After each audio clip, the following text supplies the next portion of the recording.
Hi everybody, my name is Sarah, Pearls of Wisdom and Food. How are you today? I hope everything's going well. Listen, if you're ever late to the party, that's okay. Have you ever been late to the party? You know what I'm talking about. Late to the party of catching on to what it is that you need to do for yourself, right?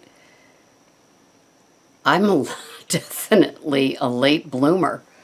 I'm going to be 66 in less than 2 weeks, and I didn't get the memo till a couple of years ago. Now, I got some memos about changes coming, and I certainly did some better for me things along the way, like quitting smoking, and I did lose some weight, and I did begin to exercise, and I used to be a gym rat, and I even had a little exercise salon of my own, and it was called the Sweatshop. Do you believe that? Wow, my kids were 2 and 4. So we're talking well over 30 years ago. Yep, what I've done in my life. And the difference between being able to lose weight in your 30s versus in your 60s changes. I'm here to tell you, I could be the memo dropper offer. But it is okay, because you're going to be smarter about this. You're going to be wicked smarter about this.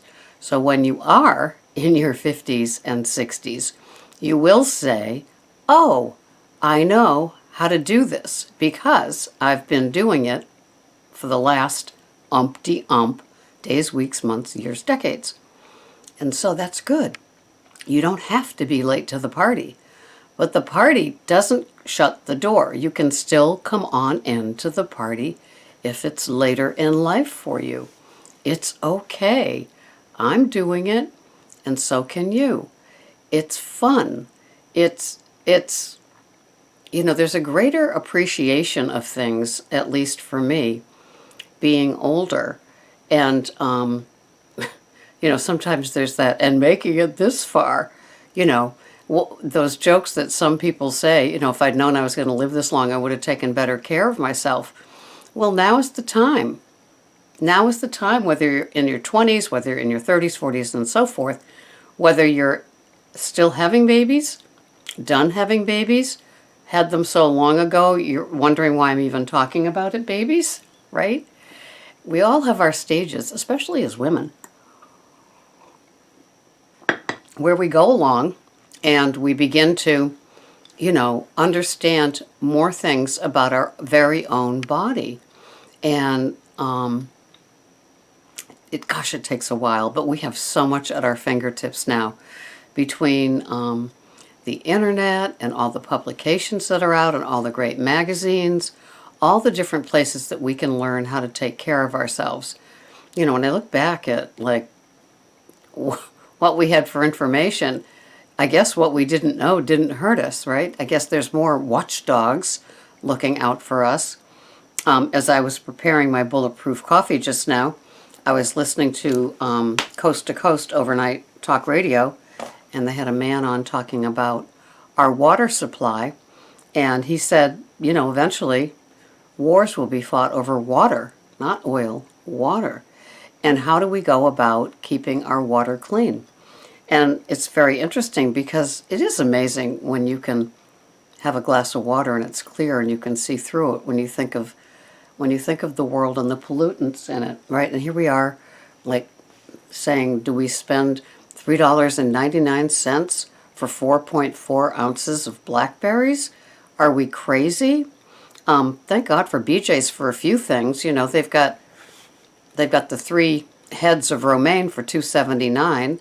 And usually when the Stop and Shop Stars type regular box places have it on sale, it goes down to, the organic sometimes goes down to like maybe $2.99. So it's still cheaper at BJ's for the organic Foxy. So I'm happy about that. But yeah, so being late to the party, it is okay. And you don't even need to bring a covered dish. You don't. You can just come late to the party with a willingness to learn what it is You want to be willing to learn for your body, for your health. And the bonus ball is the weight. And I've said this so often before. How many of us begin in Weight Watchers or Jenny Craig or Nutrisystems or any of those places where the goal is the weight, not the health, but the weight? Well, when you get to be a little bit older and you've had some health scares, it ends up being the health. Getting a lab report that ends up okay and thumbs up from your nurse practitioner or your doctor, whatever medical source, that is a great day. That is a gift. When your lab work shows that you're doing the right thing. The scale is nice. Of course it's nice.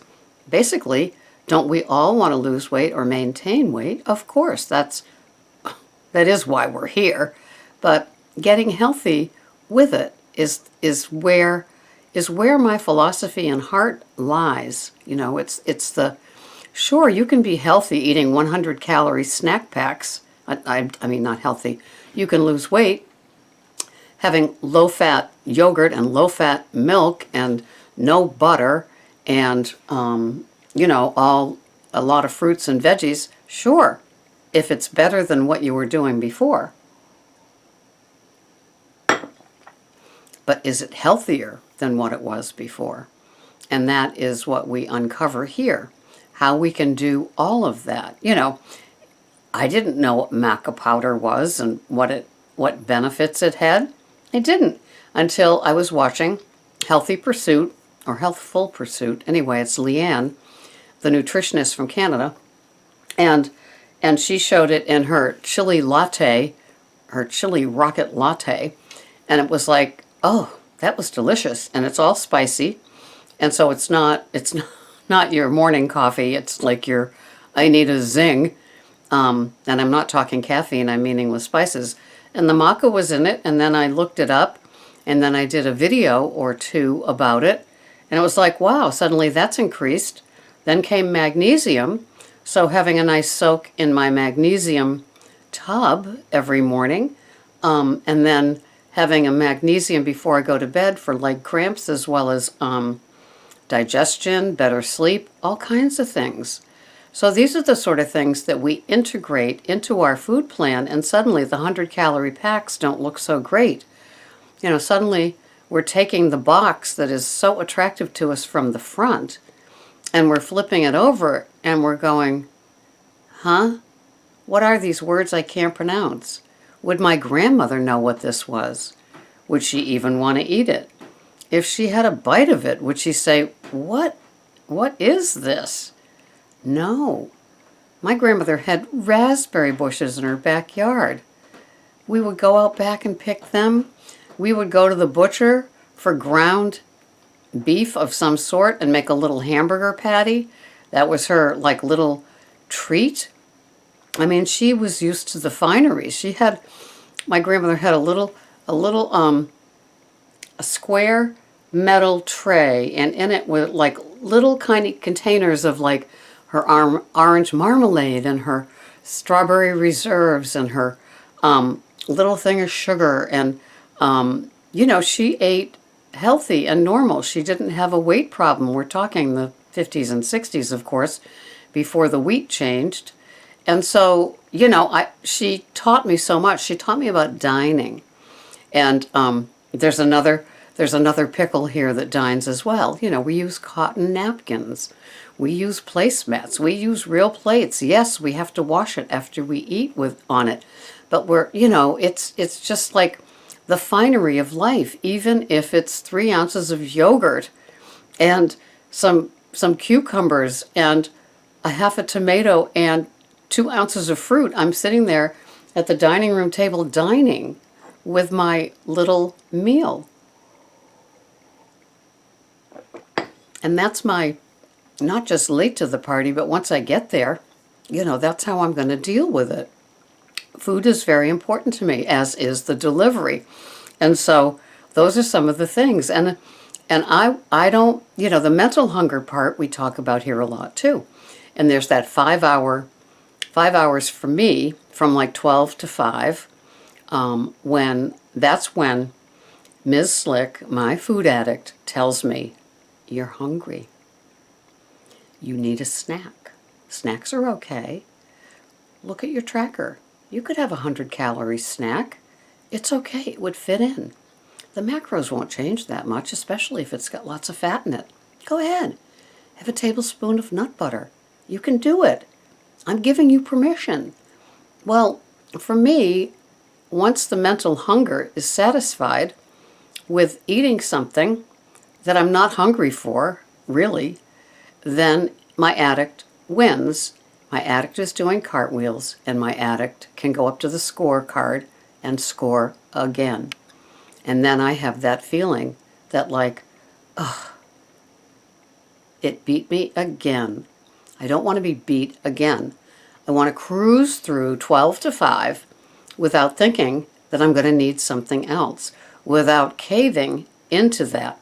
For some of you, it's the nighttime eating that is deadly, deadly, deadly.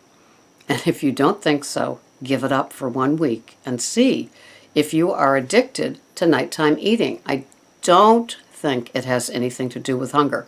We're not talking about getting back from a late appointment. It's 8 o'clock at night and you're eating dinner. I'm talking about you finish your last bite of dinner, the 4 ounces of protein, the salad with the tablespoon or 2 of store-bought dressing, not so good, but low in calories. And then we're talking about the layout of what you have for your snacks.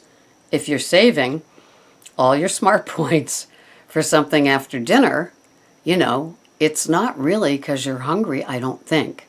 I mean, I load up on so many vegetables at my dinner time feeding that, and there are times I'm having a fat bomb and I have less for my meal. Like tonight, I'm having mushroom cap pizzas, portobello pizzas for dinner, and then I'm going to have my fat bomb. And it's not a big meal, it's not huge, but it is rich.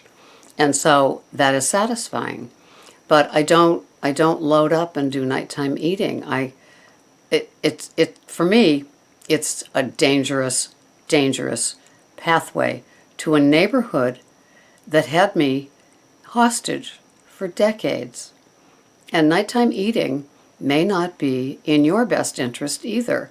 If you can do it and it doesn't feel like it's a bad habit, then keep doing it.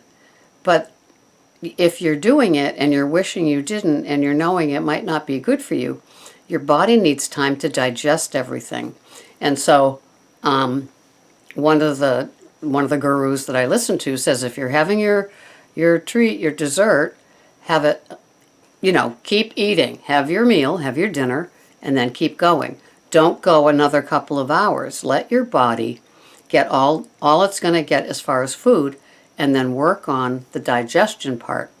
There's a stopping point, even if it's 7 or 8 o'clock at night, but going, like saying finishing dinner, spending a half hour doing dishes, settling in the kids, and then, then the evening meal really begins because it's dessert. And you know what dessert spells backwards? Stressed. I mean, you can't make up this stuff stressed. And why did I eat desserts? Stressed. Because I've often said it wasn't that I was craving the sugar.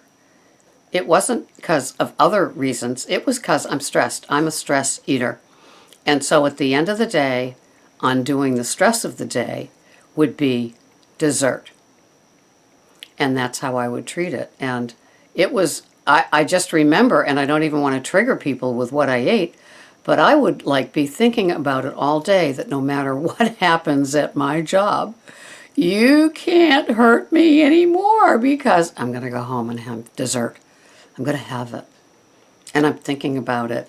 And I am fantasizing about it. And it's sick what I would do thinking about it. And really, it's like, you can't hurt me.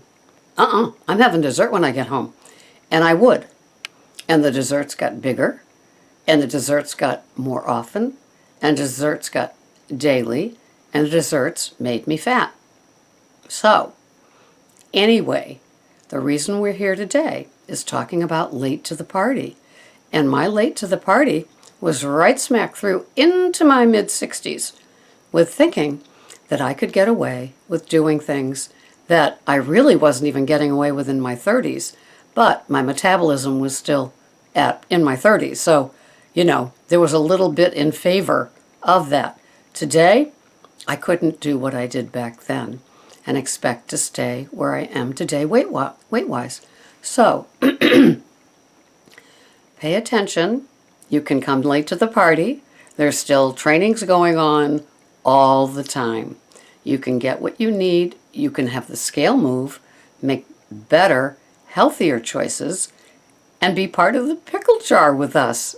It's so much fun. You can do it. I know you can. Have a wonderful day. This has been Sarah, Pearls of Wisdom and Food. Bye-bye for now.